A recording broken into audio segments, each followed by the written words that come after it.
ॐ तव कथामृतं तप्तजीवनं कविभिरीडितं कल्मषापहं श्रवणमङ्गलं श्रीमदाततं भुवि गणन्ति ये भुविदा जना।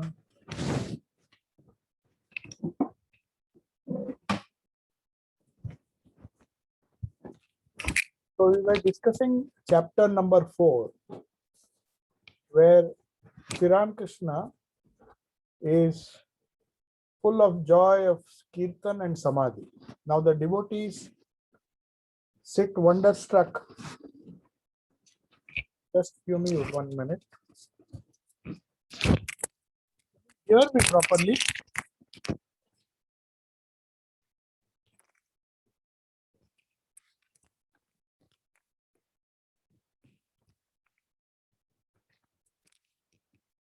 Yeah. So the devotees sit wonderstruck listening to the doctrine of the Avatara. Some of them say, what a wonder. He who is called Akhanda Sachidananda in the Vedas, beyond mind and speech, that being has manifested himself before us as a man 3.5 cubits tall. Since Sri Ramakrishna himself is saying this, it must be true. Were it not, this great man would not have gone into Samadhi just by repeating Rama, Rama twice. Undoubtedly, he has been seeing Rama's form in the lotus of his heart. Now, devotees from Konnagar are slowly arriving and singing kirtan to the accompaniment of khol, a type of Indian drum, and cymbals. Manmohan, Nabai, and many others are singing the kirtan of the holy name. They reach Sri Ramakrishna in the northeastern veranda, and Sri Ramakrishna, intoxicated with divine love, sings devotional songs sometimes. Now, when the songs are going on, he is standing like a statue. And in this state, the devotees are adorning him with garlands, lot of garlands of flower garlands. Then devotees look upon him. It's written, M is mentioning this, as Gauranga himself, as if Chaitanya Mahaprabhu is himself standing before them. Sometimes Thakur is in the inmost state of samadhi, divine consciousness, when he loses all external consciousness and appears like an inanimate statue. At other times, overcome with divine love, he dances in a semi-conscious state.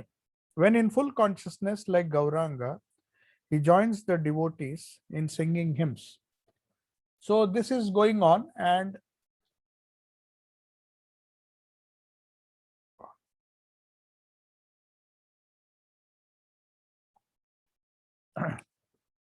some devotees are holding him for the fear that he might fall.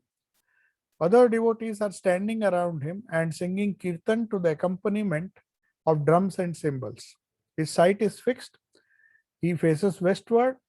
His beautiful moon-like face beams with divine love. Now, this is the description M is giving, a beautiful description of what they are seeing.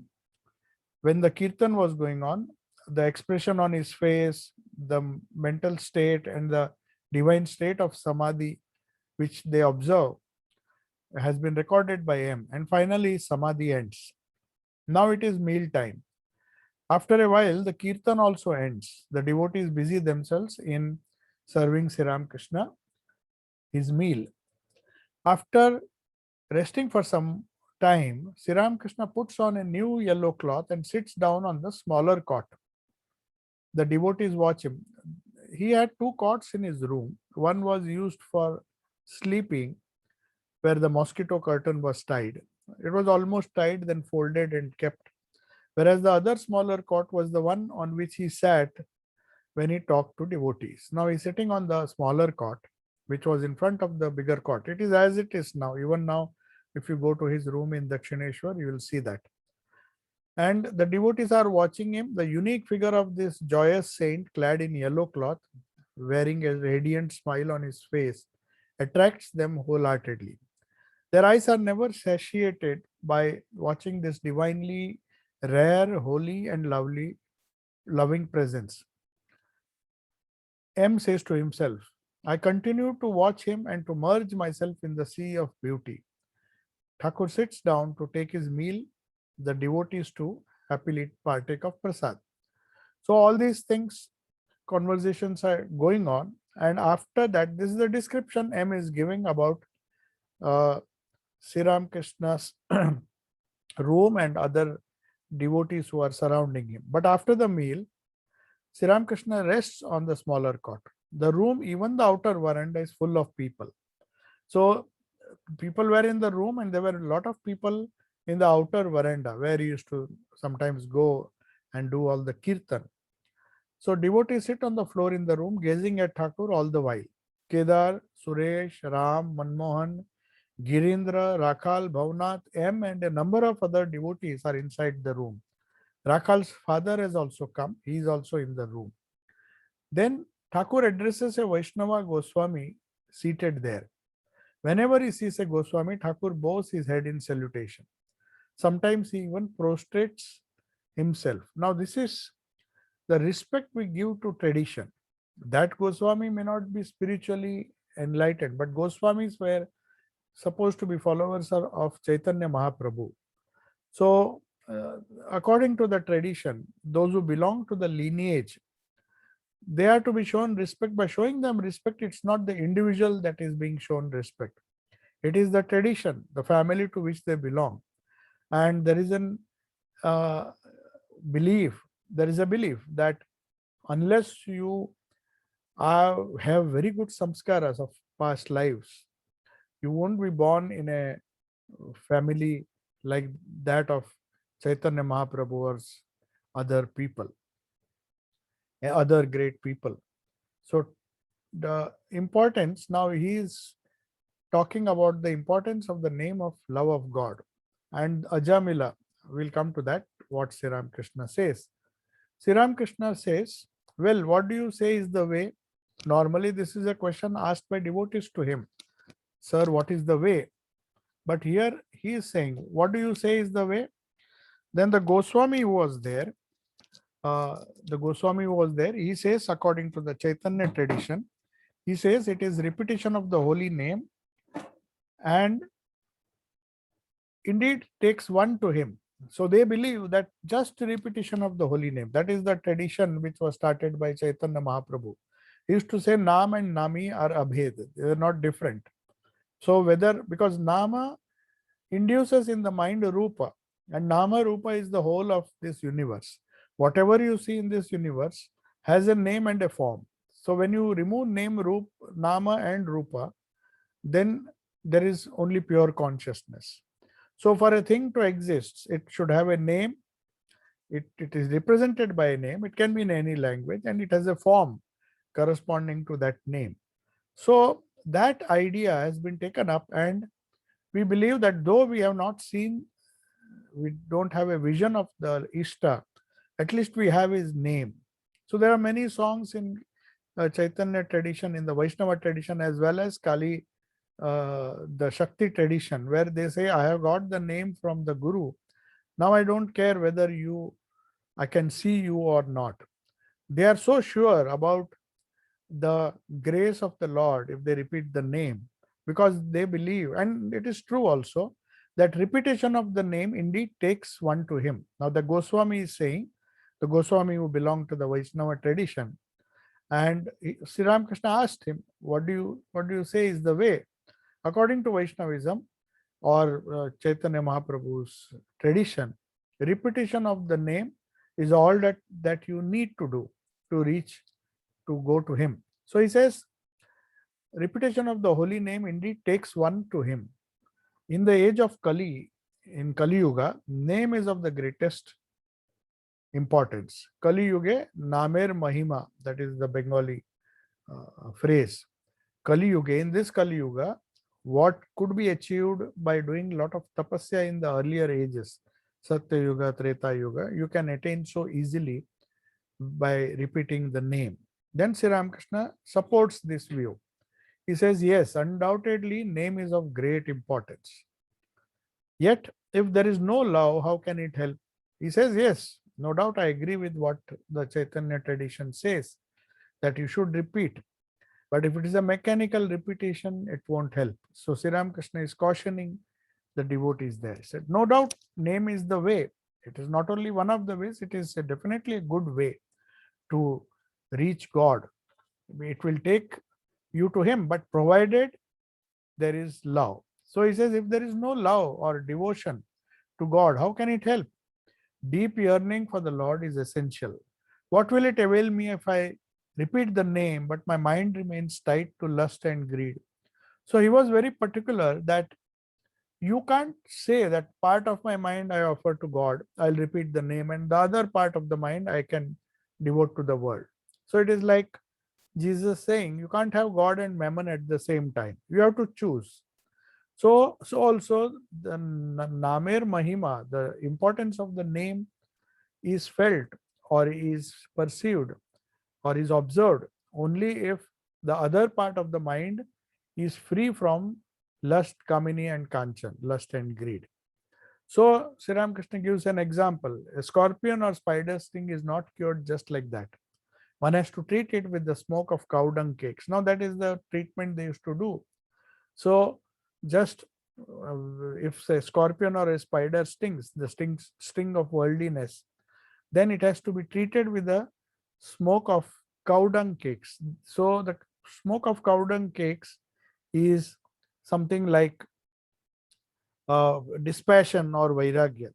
But the Goswami says, Goswamis or the Vaishnavas are so keen to tell people that just the name of God. Somehow they used to even give incentives to the devotees. Do whatever you can, but attend the kirtan and take his name. Just go on. They used to, even you will see Vaishnavas with their mala, just doing, even if it is mechanical, they give so much importance to that. But Sri Ramakrishna wants to correct this. So Goswami says, what about Ajamila? He had no love. Ajamila was a great sinner. There was no sin that he did not commit. But he attained liberation by calling his son by his name, Narayana. His son was named Narayana. And there is a story, this confuses a lot of devotees.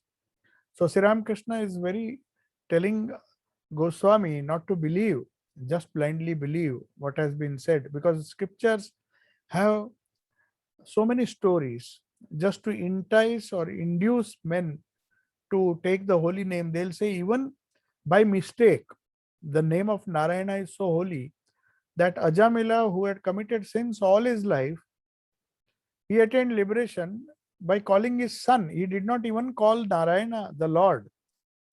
So Goswami was of the opinion that, you see, whichever way, with love or without love, that's what he wanted to perhaps say, that if you just say the name of Narayana, it will liberate you.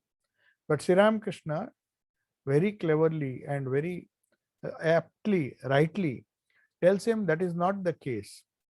Otherwise, all evil men also inadvertently, if they had just uttered the name Narayana or the name Krishna or something, referring to their own children, they would also get mukti. But Ajamila must have got as a special case. So Sri Ramakrishna says, perhaps Ajamila had performed many meritorious deeds in an earlier birth. And it is a fact that he practiced austerities later in his life. So he says people see the negative side of Ajamila, but we don't see. Our vision is so short-sighted. It's very short. We don't have a long-term vision. We do not know. We don't even try to see what we might have done. We calculate our future, our prospects, spiritual prospects also, and even worldly prospects for that matter, by judging what we have done in this life. But unfortunately, our karma is not based on the activities or the actions done in this life. Whatever we have done, the sum total of all our actions through several lives, the karma is worked out. So we can't say that if we have done this, we will get this. It is not a it is not a science, the science of science which can tell you definitely that you put this inside and so much output will come out. No, it is not like that, because we do not know the baggage of karma that we have been born with. So maybe you have not done much in this life, but somehow, because of the sadhana which you might have done in the previous lives, though there would have been some setback in this life, but suddenly you will make progress. And people may think that it is unjustified. The Lord is very partial. Some people are struggling so hard and yet they are not making progress. Some people just don't do anything and they suddenly get divine visions. But Sri Ramakrishna says, in Ajamila's case, don't think that, don't see his evil actions. Don't try to judge a person by the actions of a few hundred, by actions of a few uh, years, a few decades of his life. Maybe for the last 30, 40 years, as Girish Ghosh himself says, he led a very sort of sinful life. But what about the previous lives? Compared to our several lives before, this life, the span of this life is too short to judge a person. So that is why Sri Ramakrishna says maybe in his previous birth he had performed many meritorious deeds, so that in this life, even though a little bit of evil work he did, he was a great sinner. But Sri Ramakrishna says towards the end of his life he did tapasya, then that old samskaras, good samskaras came to the front, and though he uttered the name of his son, his previous life sadhana was enough to give him mukti. It's not that the mere word gave him mukti. No doubt it appears like that. He called his son and he got mukti. But the according to Sri Ramakrishna, you don't get the grace if you don't really deserve it. He must have deserved it. So that is how he is explaining that don't judge and don't think that even we will get mukti if we just remember our children who have these divine names. It may not happen in all the cases. So he was just cautioning that mere repetition, mechanical repetition, is not enough. And then he says, and one can say this too, that it was his last birth. What use is it to wash an elephant if it again smears its body with mud? It becomes its original self, dirty self. But before it enters the stable, if someone wipes the dust off and gives it a bath, it remains clean. That means it doesn't serve the purpose. If one is given a bath, if one says holy names, and then again continues to wallow in the mud, then all the good which was done by taking a bath, by repeating the holy name, you undo it by giving part of your mind. You don't continue to love the Lord, though you may not be repeating the name. If you, for the rest of the time, you indulge that mind in sinful activities, you won't get the benefit. So Ajamila's case was an exception. Not only was it exception, but Sri Ramakrishna says definitely the wonderful things, the wonderful tapasya he might have done in several lives before would have been one of the reasons. And secondly, he says meritorious deeds which he has done, that is there. But the second thing also he says that it is possible that towards the end of his life, his intensity, he says he did a lot of austerities. He just wanted to undo, and he really felt repentant, as Girish Ghosh did. Though he had so many years of sinful activity, but a few years of contact with Sri Ramakrishna completely washed off all his sins. That is what he means by washing the elephant just before going to the stable. So when you come to an incarnation, it is just like coming to a stable. The elephant, if it before entering the stable, if it is given a clean wash, that is, then there is no danger. Otherwise, you may go on. The idea is that you may go on repeating the name for in the morning, as all Vaishnavas are encouraged to do, and then after that you do your business. Sri Ramakrishna used to make fun about the Vaishnavas who were businessmen. He used to say, Hari, Hara. I mean, Hara means to rob. Hari means can I rob? Harana. From Harana, Hari has come. So Keshava. So he says there are 4 words the Vaishnavas use. They call Lord by saying Keshava, Hari, Hara, and all those things. Gopala, Keshava, Gopala, Hari, Hara. Now these four words appear to be very holy words. If they are uttered with love for the Lord, it will give the benefit. But Sri Ramakrishna gives a very graphic example of how even names can be misused. So what you do, you may be chanting the name of Hari, you may be chanting the name of Keshava, Gopala, Hari, Hara. He says some robbers, some people rob the customers in a very peculiar way. They always wear the marks of the typical marks which identify them, with which people can identify them as Vaishnavas. And people normally think, oh, they are with these religious marks, they must be very holy businessmen and they must not be cheating people. Whereas Sri Ramakrishna says, he jokes and says, the first one, there were four people attending to the customers and they judge the customers. How they judge the customers and how they cheat the customers, both these activities are done using the Lord's name. So just taking the Lord's name, as Ajamela did, saying Narayana, the Lord came and gave him mukti, that won't happen. There is some other reason why he got mukti. Whereas these people, even though they consciously repeat the name, they are using it for a different purpose. The first person, as soon as he sees a customer, he says Keshava, Keshava. Actually, Keshava, if you say Keshava, Sa, if you make Sa, Era Ke, who are these people? In Bengali, Keshava, mane, who are these? Who are these customers? Or who is this customer? So when innocent customers come, they use this code language. Then the other one says Gopala, Gopala. The idea is it's a metaphor. Gopala means, normally you say Gopal is an innocent, very innocent person. That is the metaphor used for Gopala. Though it is the name Gopal is a typical name where you say a person who is very simple, not very wise from the worldly point of view, is known as Gopala. So Gopala, Gopala means he is like a shepherd, very innocent and straightforward. So saying that Gopala, Gopala, the other people get the hint. Then he asks the first one, Hari, Hari. Hari means, the word Hari has two meanings. One is the Hari. Even that Hari means the same thing.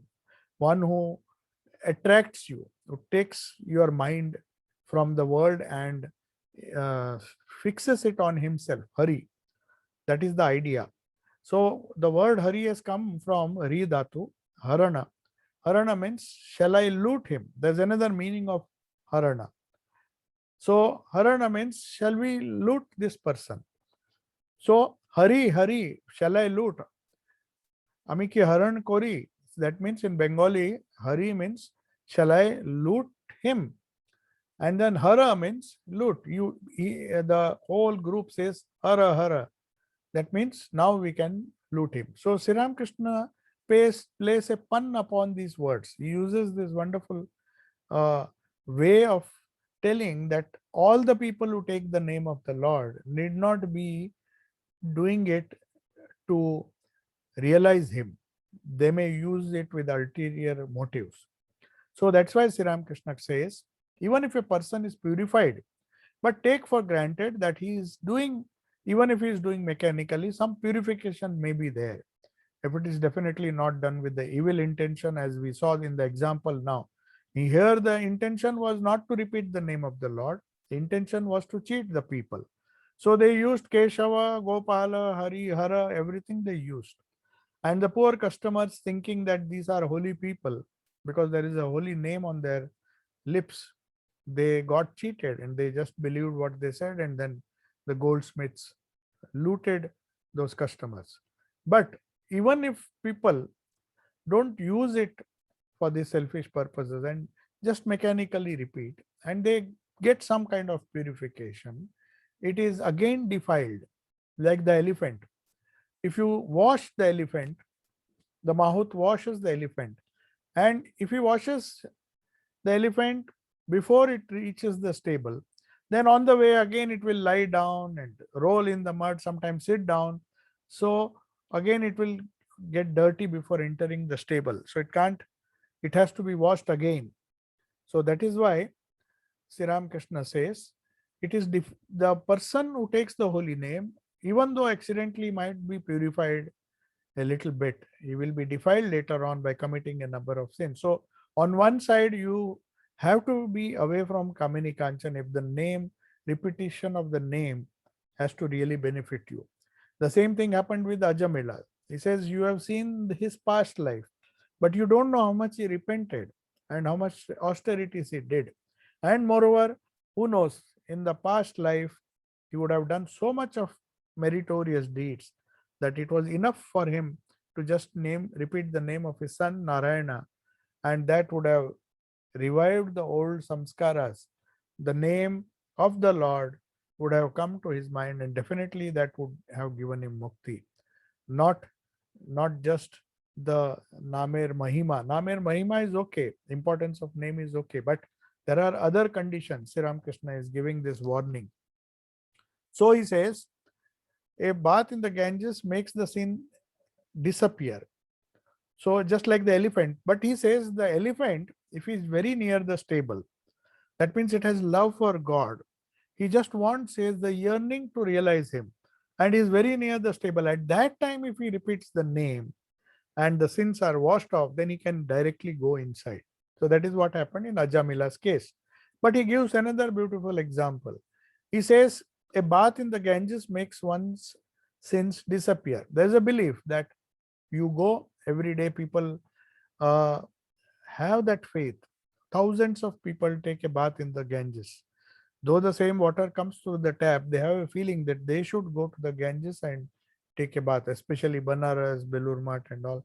There are ghats where people have made it a habit to just take a dip in the Ganges that purifies them. So a bath in the Ganges makes one's sins disappear. But then what does it avail if the sins disappear for the time being? They say, I mean, Sri Ramakrishna says, the sins disappear, but where do they go? In the cosmic mind, when our samskaras, we just wash them off, but there is a tendency they may come back. Just like the sins, they say, live on the trees. That means it is still part of the cosmic mind. You have not burnt those samskaras. As Patanjali says, Dagda Bija Avastha. He says it's not enough if you allow the seeds to remain, because even if they are kept for hundreds of years, the moment you sow them, or even after hundreds of years, the banyan tree will grow, the samskaras will sprout. The only way to ensure that the samskaras don't sprout again is to just burn them. That is why it is known as Dagda Bija Avastha. So Dagda Bija is Patanjali's terminology. So here the samskaras have to be burned. But if that doesn't happen, what happens? The seeds live somewhere else, just as the sins live on trees. That is the example Sri Ramakrishna is giving. As soon as he returns from the bath, no doubt he has been purified. But all the old sins jump onto his shoulders from the trees. So everybody laughs. The same old sins sit again on the shoulders. One takes a step or two after the bath, and lo, they are there again on the shoulders. So that's why Sri Ramakrishna says, repeat the name and also pray at the same time, along with repetition of the name, that you may develop love for the Lord. On one side, you have to ensure that the old dust or dirt does not stick back, just as the elephant, if it has washed itself, it should go directly to the stable. It should not be just allowing the dirt to again settle, then it has to be washed again. So that all transitory things, this is the dirt or dust of the world, that money, name, fame, and the pleasures of the body, may them have less and less attraction for you. Let me not be attracted by the dirt and the dust of the world. So Sri Ramakrishna says, if you pray along with the repetition of the holy name, if you practice dispassion at the same time, Vairagya, Abhyasa, and Vairagya, as we discussed in Patanjali's Yoga Sutra, Abhyasa is very good, repetition of the name. But Patanjali adds one more, Abhyasa Vairagya Bhyam. Bhyam means with these two, they have to be done, practiced together. On one side, You should have Vairagya, not to be attached and not to cover yourself with dust like the elephants do after they come out of the water and after having washed themselves. But you have to pray and ask the Lord not to entrap you with all these things like money, name, fame, and others. So after this, he concludes that topic and he tells Goswami that no doubt Ajamila got liberation, but don't give so much importance. One part of sadhana is abhyasa, repetition of the name. But there is another part which is vairagya, which should not be ignored. Otherwise, the benefits of repeating the name will be washed away, just as uh, the benefits of taking the Ganga bath. When they come back, the sins again come. They don't go away. To remove that, you need both abhyasa, repetition of the name, and vairagya. Now, Sri Ramakrishna is continuing to the Goswami because he knew that some of the Vaishnavas had a tendency, and they used to say, Krishnastu Bhagwan Swayam. Some of them, even now, they say, I've heard of some very, very fanatical Vaishnavas who believe that you should not worship even Shiva. They say Shiva Mahimna, such wonderful stotras are there. A liberal devotee, a liberal Vaishnava will worship all the other gods as different manifestations. You be devoted to your Ishta. Nobody says you should not be. You have to have Ishta Nishtha. But you have to imagine that your Ishta has become all the other gods. If you don't do that, and if you say exclusively by worshipping Krishna and Krishna alone, because he alone is the Bhagavan, all others are partial avtaras. There's so many theories. So Sri Ramakrishna is now advising the Goswami that don't go on preaching that and saying that just even by mistake, if Ajamila repeated Narayana, they go on preaching and they say that they will get mukti. But Sri Ramakrishna is trying to moderate them or say that don't believe that if you develop sincere devotion to him, one can realize the Lord by any religion. You don't have to just repeat the name of Krishna. You can follow any path, not only any sect within Hinduism, but any other religion also. The Vaishnavas will attain him, so will the devotees, that is Bhaktas, the Vedantists, and also the Brahmagyanis.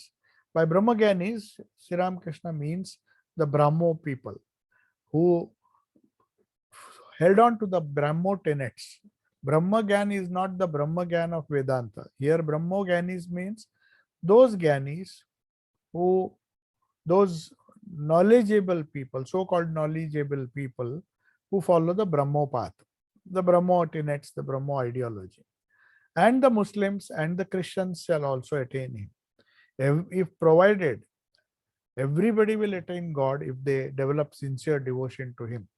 But some people pick up a quarrel. They say, unless you repeat the name of Lord Krishna, you will not succeed.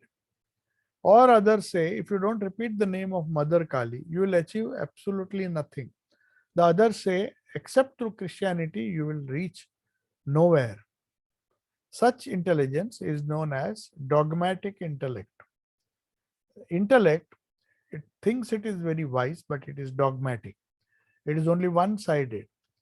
It is broad. It is not as broad as it is intense. So Swami Vivekananda once said that my master was a great phenomena. He was not an ordinary person. Lot of prophets have lot of breadth of vision, but that comes at the cost of less sensitive, less depth. Some prophets are full of depth, but they are not so broad-minded. So their religion becomes fanaticism. They may be great. They have intense depth in what they believe, but they cannot be broad at the same time. Whereas Swamiji says, very beautifully, he says, he is as broad as the sky, the vast sky that we see. And he says he was at the same time as deep as the ocean. So he says that is the ideal Sri Ramakrishna has set.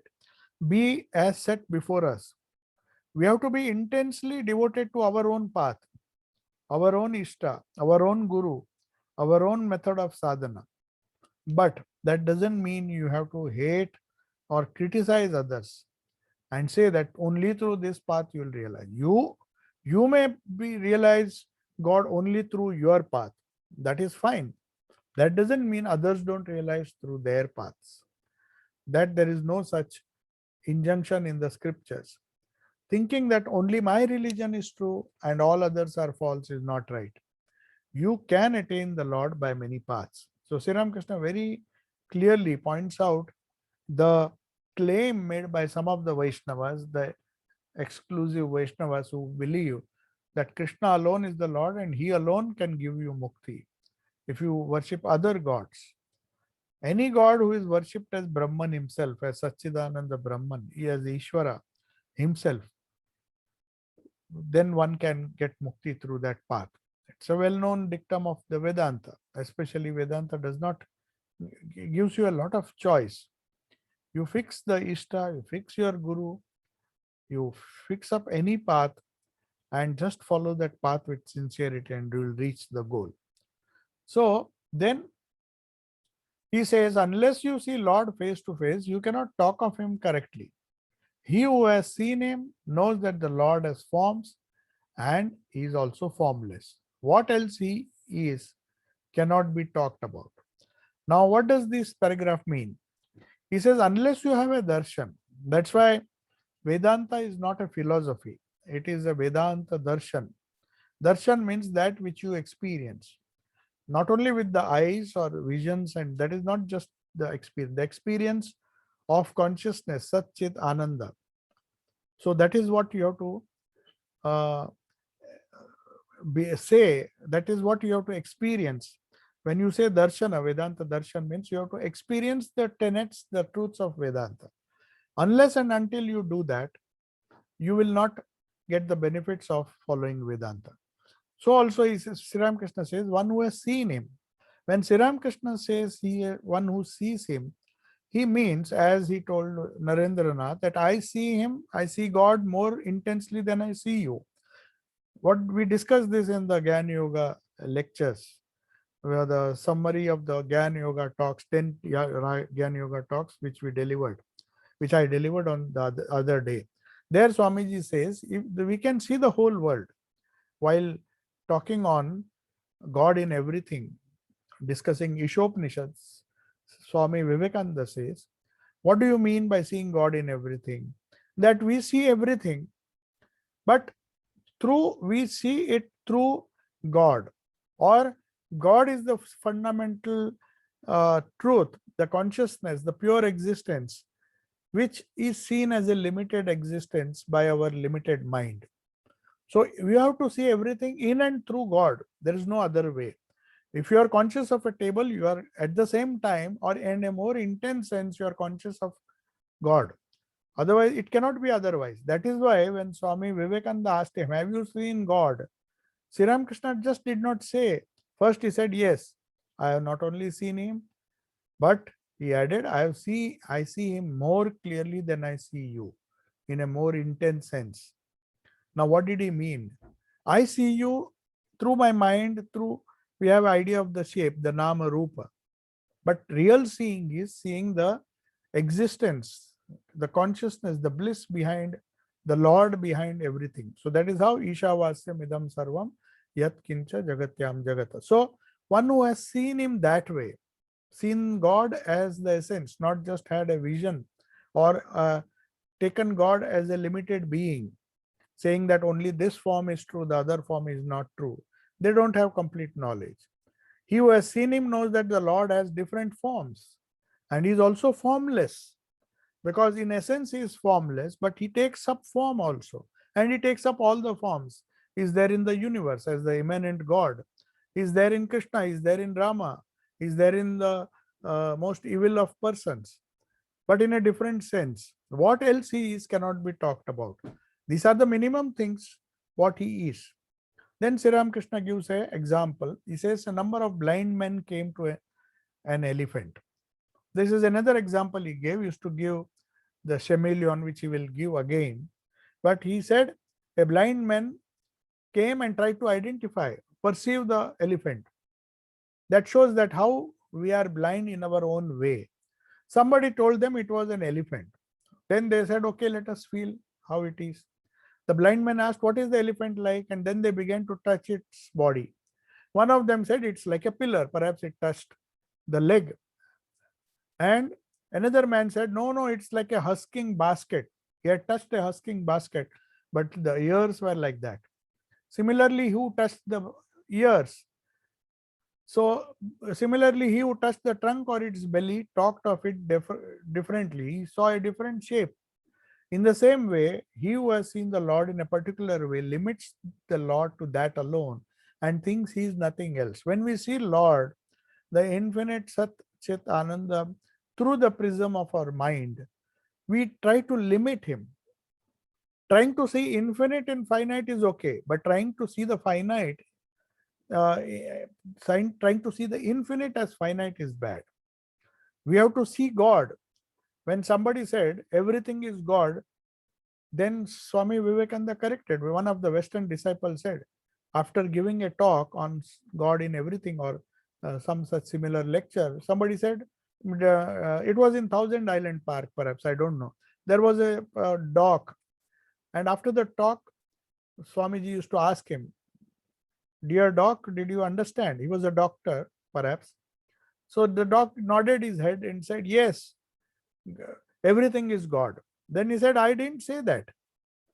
God is God in everything. You have to see, perceive that God. Everything is not God. If you see something with a limited prism of your mind and your senses, you are seeing a limited thing. You're not seeing the infinite. You have to see the infinite in the finite. That is totally different as seeing the infinite as finite and say this is God. You can't say that. So he says God is not everything. Everything is not God, but God can be seen and God can be seen through everything. That is what Sriram Swamiji confirmed. So also the different forms that these blind men perceived when they touched the elephant, they were limited visions of the infinite being that was the elephant. If you take the elephant to be God, then that version of God or the elephant which the blind man touched and thought it was God was a limited version. But it has to expand and then it should be all inclusive and include the whole elephant. So also, this is one example, but there is another example and I'll conclude with this example. A person went to a jungle and when he came back, he saw a beautiful red chameleon under a tree. Another person said, I went before you under that tree. I had also gone and why it is not red? He said, I have seen a red chameleon. He said, no. I have seen that animal. It is there under the tree. It's on the tree. But even I have seen it as green. It is green. I saw it with my own eyes and he started quarreling. The other person said, I know well, I went earlier than both of you. The third person said, it is neither green nor red. You are all mistaken. It is blue. Two other people reported that it was yellow or brown as well as of various colors. Then there was a big quarrel because everybody had seen the chameleon in one particular color. Then finding them quarreling, another person, wise person said, why are you quarreling? When he heard their accounts, he said, I live under this tree myself. I always live under this tree. You people have come and just seen him now and then. And whenever you came, you saw a color and you thought it was the permanent color of that chameleon. He said, I know very well what that animal is like. Each one of you is right, but the chameleon is sometimes green, at other times it is blue. Then at other times, I find it is colorless. The chameleon sometimes becomes so transparent that you don't notice it. The background can be seen. That is the wonderful property. It can change its color very fast, depending. it's God's gift to the chameleon to protect it from predators. So sometimes it so happens that it has to camouflage itself. If the background is green, it becomes green so that it can camouflage itself behind that background, in front of that background. So it takes different colors. If the leaves are brown, if it is on the soil or it is on the bark of a tree, then it takes the color of that tree. That is how it. But sometimes, uh, maybe when it is near some transparent substance, it can also become transparent like water.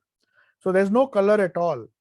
So Sri Ramakrishna says that is the attributeless Brahman. The attributeless Brahman, the infinite Brahman, which has Nirakara, which is Nirguna and Nirakara, no shape, no color, and no qualities. That is also true. That is like that transparent chameleon. But when it takes color, it can take any color, it can take any shape. So, name and form, these things can are the limited versions of the Lord. But the same Lord is at the background of all these limited versions. The elephant's trunk is true. The chameleon's red color is true. But that is not the chameleon's true property. So you can't limit God by saying God is like this, God is compassionate. When somebody said, Sri Ramakrishna said, who said God is compassionate? Compassion is one of the qualities which a devotee feels. But God is beyond all qualities, beyond all characteristics. It is only the mind, it is only a troubled mind which wants God to be kind, compassionate. That is why Swamiji says you have to accept the terrible also. That is why we have in our pantheon of gods, Kali, who destroys. We just are not happy, or the real truth is not that God is always the creator. He can be a preserver and a destroyer as well.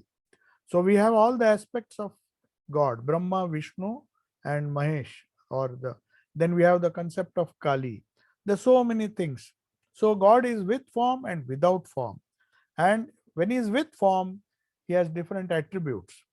So he's telling the Goswami, it's no use just saying that the Lord has a form.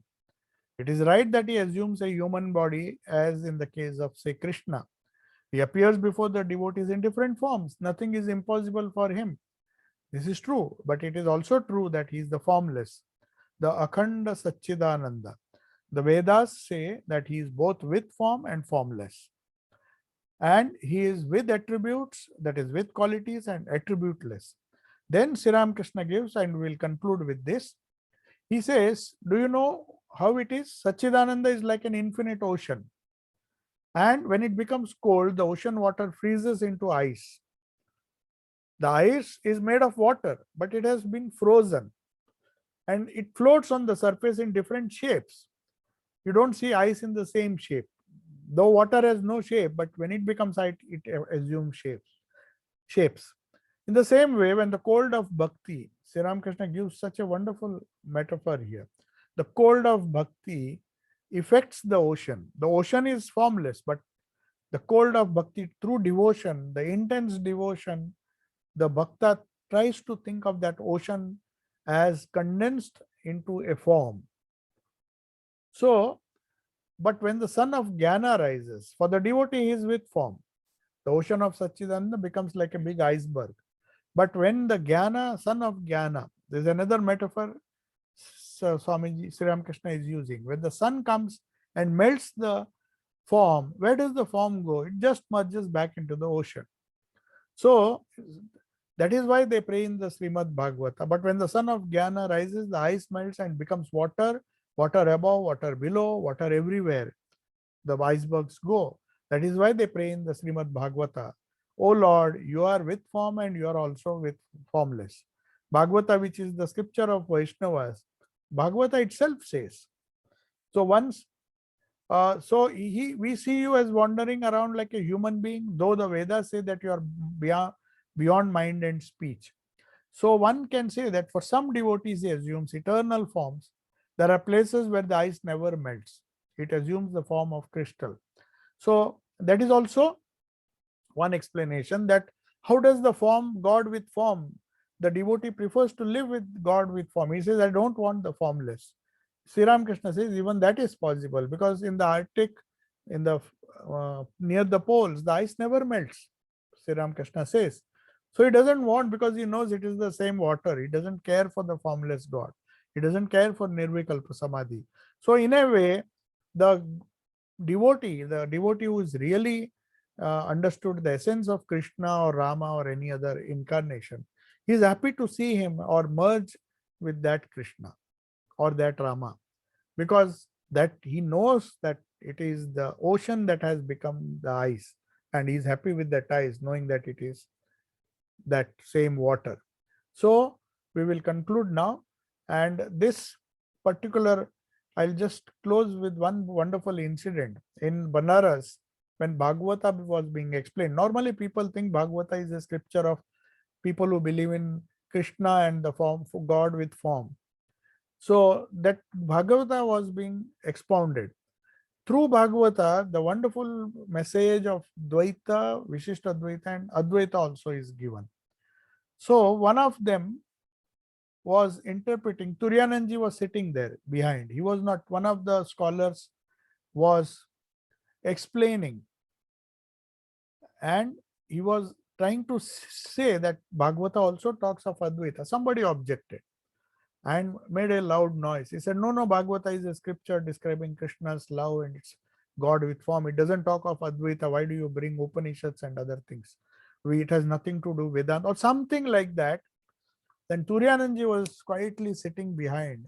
He simply got terribly angry, and he just got up, and without arguing or saying anything, he said, if one reads the Bhagavata and does not get the vision or the experience of Nirguna Brahman, then his study of Bhagavata is useless. Bhagavat pada vritha. Vritha means useless. So he clearly gave his opinion, saying that Bhagavata speaks of the Lord speaks of the Leela of Sri Krishna in many chapters, but at the same time, now and then it gives the highest wisdom, where the ice melts and it becomes one with the ocean. So that is what this particular conversation which we discussed today. Now Kedar will ask other questions and we will discuss it in our next class. I'll just see if there are any questions, and otherwise we'll close for today. Yeah, in the modern age, in science, infinite dimension in space and time. So what Thakur says, Jatamat Tatapat, hence Thakur is also infinite in infinite. That is our goal. No, the space and time do not exist. The infinite of science, I do not know. Science tries to say that space can be infinite. What do you mean by infinite space?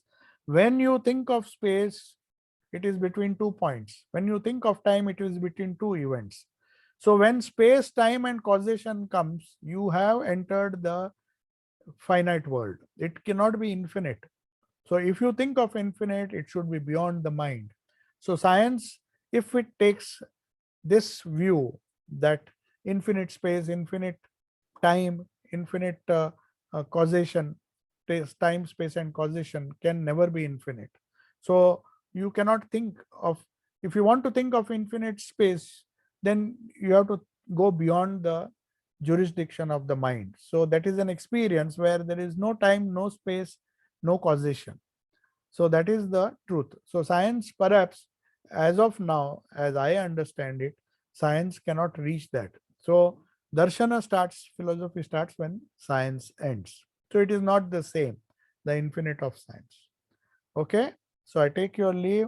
Om Shanti Shanti Shanti Hari Om Tat Sat. Sri Ramakrishna Arpanamastu. How's your Maharaj? Bye. Bye. Thank you. Thank you, Swami.